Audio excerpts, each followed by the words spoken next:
Mackenzie Johnston with Cattle News Central, bringing you your January 10th cattle industry headlines. Brought to you by Ag Risk Advisors. They provide risk management programs to livestock producers all throughout the West. Whether you are concerned about weather or price risk, Ag Risk Advisors, they are here to help.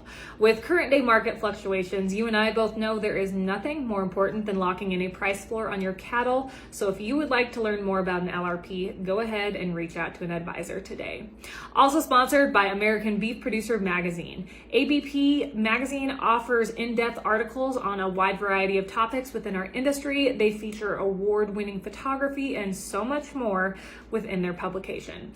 For some reason, if you are not subscribed to the magazine, go ahead and head on over to their website, abpmag.com. On their main page, up in the right-hand corner, you will find a large subscribe button. Go ahead and click on that and they will get you all fixed up. American Beef Producer Magazine, guiding beef producers for over 25 years. According to Protect the Harvest, in 2021, as many of you can remember, Senator Cory Booker, an animal rights extremist, reintroduced his anti-modern farming legislation titled the Farm System Reform Act. A companion bill was also introduced in the House by another animal extremist, Representative Ro Khanna of California. Not long after these announcements, Booker extended what many are calling an olive branch to cattle producers, by proposing cattle market reforms in his new bill titled Protecting America's Meatpacking Workers Act of 2021.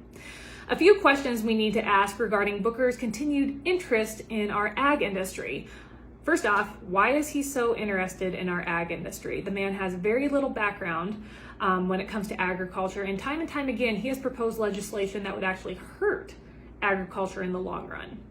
We next need to ask, who are the funders backing him with these pieces of legislation? And finally, why is he now attempting to portray himself as a friend to farmers and ranchers after repeatedly supporting legislation, like I just said, that would actually harm or shut down farmers and ranchers?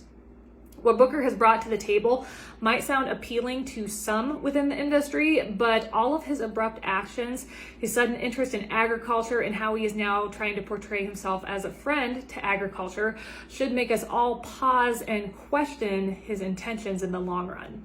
Booker can easily be labeled as a wolf in sheep's clothing when it comes to the interest of American animal agriculture and the families it employs. He has been known to be an HSUS darling, an outspoken vegan, and an animal extremist sympathizer.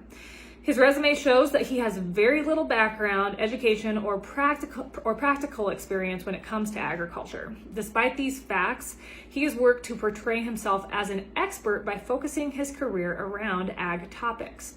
When we look at Booker's history, we observe that he has quite a track record of being outspoken about his vegan ideology. He officially turned to vegetarianism back in '92, and then in 2014, he went all out vegan. Booker quickly became popular among the animal activist community with his speeches promoting animal extremist ideology and promoting his vegan diet. In 2017, he enjoyed VIP treatment during the HSUS Farm Animal Protection Gala fundraiser in Los Angeles, as he was a featured speaker and also an award winner. Throughout his career, he has either proposed or otherwise upheld a plethora of animal extremist bills, almost all of which have been supported by PETA, HSUS, and ASPCA. ASPCA stands for American Society for the Prevention of Cruelty to Animals. Booker is not only known for his attempts to control animal agriculture, he has also dabbled in land ownership and property rights. Booker has sponsored legislation against landowners in favor of rewilding efforts within the 2019 Wildlife Corridor Conservation Act. This piece of legislation places severe restrictions on lands that are deemed wildlife corridors for native plants and animals without concern for the rights of the landowners to actually use their property. In conclusion, Booker is a prime example of why we need to continue to ask questions when things seem just a little bit too good to be true.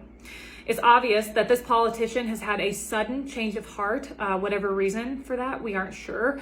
But as an industry, we need to question his motives behind legislation that targets food and livestock production. At the end of the day, it doesn't matter if it's Booker or some other politician. We always need to look deeper into a politician's background, understand who their supporters are, their qualifications, and their values.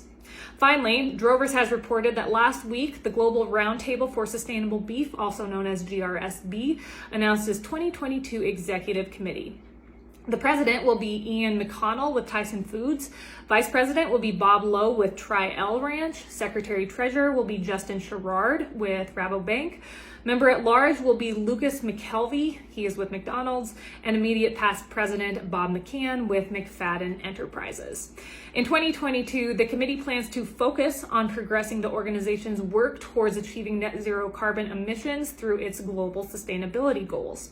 Since 2012, GRSB has been working to advance sustainable beef through leadership, science, and multi-stakeholder engagement. Back in June of 2021, GRSB announced its global sustainability goals, which include reducing the net global warming impact of beef 30% by 2030, ensuring the beef value chain is a net positive contributor to nature by 2030, and increasing the adoption of animal health and welfare best practices so that cattle are provided with an environment in which they can thrive. That is all I have for you guys this morning. I hope you all had a great weekend. Have a wonderful Monday. Enjoy this beautiful weather. I'll catch you later.